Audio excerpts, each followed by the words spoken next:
السلام عليكم ورحمة الله وبركاته. ازيكم عاملين ايه؟ يا رب تكونوا بخير، يا رب كل الناس بخير دايما يا رب. اهلا وسهلا بيكم في جولة جديدة من جولات مكتبنا، مكتب محطة الغردقة للتسويق والاستثمار العقاري. الجولات بنعملها من شوارع مدينة الغردقة الساحرة، إجابة على سؤال أحد عملاء مكتبنا والمتابعين لشغل مكتبنا وقناتنا على اليوتيوب وعلى الفيسبوك. أستاذ محمد، أنت عايز الناس كلها تشتغل في العقارات؟ عايز الناس كلها تحط فلوسها في العقار؟ يعني عايز البلد كلها يبقى فيها مشاريع العقارات بس؟ أصحاب المشاريع التانية، يعني ال100 مليون مصري مش شغالين في العقارات أو الاستثمار العقاري. حضرتك لو عندك أي مشروع بعيد عن العقارات وربنا كرمك بقرشين فلوس، لو حطيناهم في مكتب البريد أو سبناهم في البيت أو عملنا حساب بنكي في البنك وسبنا الفلوس اللي ربنا كرمنا بيها كمكسب في مشروعنا اللي هو أصلا بعيد عن إيه؟ عن العقارات. لو حطيت فلوسي في مكتب البريد البوسطة أو البنك يبقى أنا كده بظلم نفسي، لأن مع مرور الأيام والسنين عليها دي ورق، الورق ده قيمته بتقل لأنه ما اشتغلش، الورق ثابت. تمام؟ فمع مرور الأيام والسنين قيمته هتقل. بعد سنتين وثلاثة لو سحبتهم من البوسطة أو من البنك وحبيت تشتري حاجة كانت معروضة عليك من 3 سنين أو سنتين مش هتعرف. وهو ده الكلام اللي أنا بتكلم فيه، والناس اللي متابعيني من زمان يعرفهم الكلام ده كويس من المعروض من شغل مكتبنا وعلى قناتنا.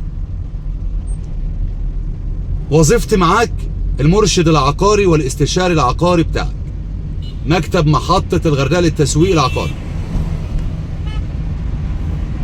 بختار لك المكان الصح،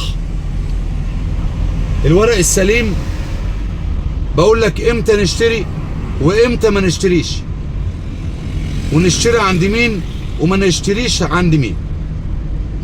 هو ده دوري معاك، برشدك على الطريق الصح. انت النهارده في ناس عارفين الغردقه كويس، في ناس تانية عمره ما جه الغردقه، في ناس تانية متابعينا من بره مصر، وفي ناس مصريين داخل مصر ما يعرفش الغردقه او عمره ما زار الغردقه.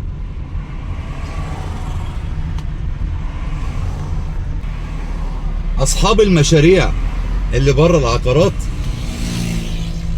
اول ما ربنا بيكرمه بقرشين مكسب، اول حاجه بيفكر فيها عقار يشتري. بس انا نصيحتي ليك من هنا مش اي عقار تشتريه، لان العقارات دي يا جماعه، العقارات دي يتعمل فيها دكتوراه. العقارات دي مجال كبير جدا، فيها كل حاجه، فيها اراضي، شاليهات، فنادق كامله بتتباع، وعماير وفلل وشاليهات وكومبوندات واستوديوهات وبيوت وشقق عاديه وشقق شعبيه وشقق في اماكن راقيه ومواقع على البحر. فانت في كل ده لو ما عندكش درايه بالسوق بيحصل لك حاله توهان، بتتوه من كتر المعروض وبتصل الى مرحله بيكون معاك الفلوس بس مش عارف تشتري ايه بالظبط. ففي بعض من الناس بيصل لمرحله انه مش عارف يشتري ايه بالظبط في العقار، ايه المكان اللي يخدمه، ايه الموقع اللي يخدمه، ايه الموقع السليم فعلا اللي يروح يشتري فيه. زي ما بتنزل اي سوق، انت لو حبيت تشتري عربيه ونزلت سوق السيارات هتلاقي المعروض كتير، هتشتري صيني ولا كوري ولا تروح للالماني ولا فرنساوي. تمام؟ ولا الياباني. فالمعروض قدامك كتير، فانت بتختار مميزات العربية اللي انت هتشتريها. الصيني غير الياباني غير الألماني، كل حاجة ليها مواصفاتها. العقارات بالظبط كده، العقارات بالظبط أهم شيء في موضوع شراء العقارات المميزة. حضرتك تعرف طريقك فين وبتشتري عقار ليه. يعني ليه انت ما عملتش اي مشروع بالفلوس اللي معاك؟ ليه بتدور على العقار ده وفي المكان ده؟ السؤال هنا ليه رايح للعقارات؟ هتستفاد ايه من ورا شراء العقارات في الغردقة؟ فمن كتر المعروض قدامك ساعات بتصل الى خلاص انا تهت، انا مش عارف اشتري ايه بالظبط. شاليه على البحر، ولا شاليه قريب للبحر، ولا شقة عادية، ولا شقة وسط، ولا اروح للكومباوندات، ولا خليني في عمارة عادية. ففي ناس بتتوه كتير. ففي وسط المتاهة دي بتبقى محتاج حد فاهم في الموضوع يدلك، استشاري عقاري لحضرتك. علشان في ناس كتير من ضمن اللي بشوفه وبسمعه كل يوم استعجلوا واشتروا مواقع ما تنفعش خالص، وعلشان يطلع منها بقاله سنين بيبيع فيها مش عارف يطلع منها. وهو ده جزاء الاستعجال. هو استعجل، ما اتصلش بحد، ما خدش رأي حد، راح اشترى وخلاص. وبعد ما اشترى عرف ان هو اتدبس في العقار ده. علشان يطلع منه بقاله فترة كبيرة عرضه للبيع مش عارف يبيعه، وعلشان يطلع منه هيخسر كتير، لازم يسيب في ثمنه كتير.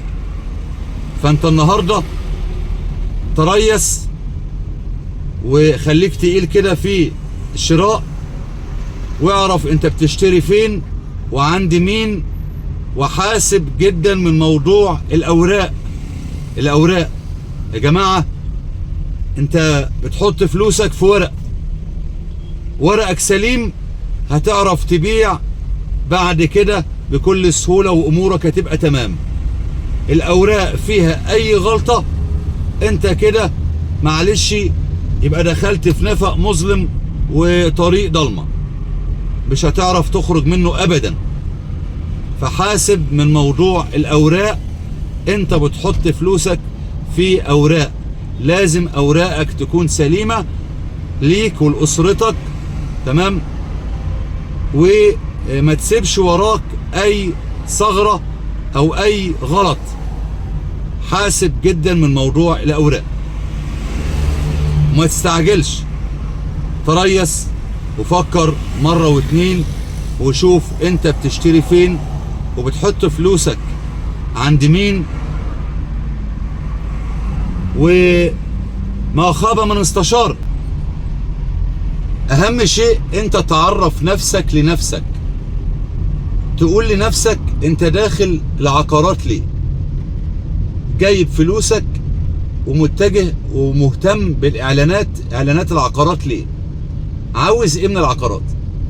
محل تجاري تأجره يجيب لك دخل، شاليه في منتجع سياحي تأجره ويجيب لك دخل كويس، شاليه على البحر.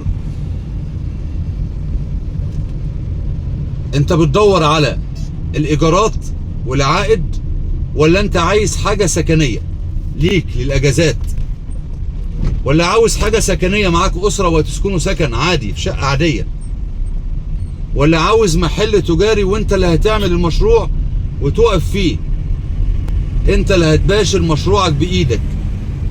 الحاجات دي كلها الإجابات عند حضرتك انت اللي عارف انت داخل موضوع العقارات ليه. بس بتبقى في ناس محتاجة التوجيه، محتاجة النصح، محتاجة حد ينور لها الطريق، يكشف لها الطريق. تبقى في ناس عايزة تستثمر بس عايزة دفعة، عايزة الزقة الأولانية، عايزة حد يديها الطريق الصح. مع خالص تحياتي وتمنياتي لكل الناس بالتوفيق. دمتم بخير. كان معكم محمد الدويك من مكتب محطة الغرداء للتسويق والاستثمار العقاري، والسلام عليكم ورحمة الله وبركاته.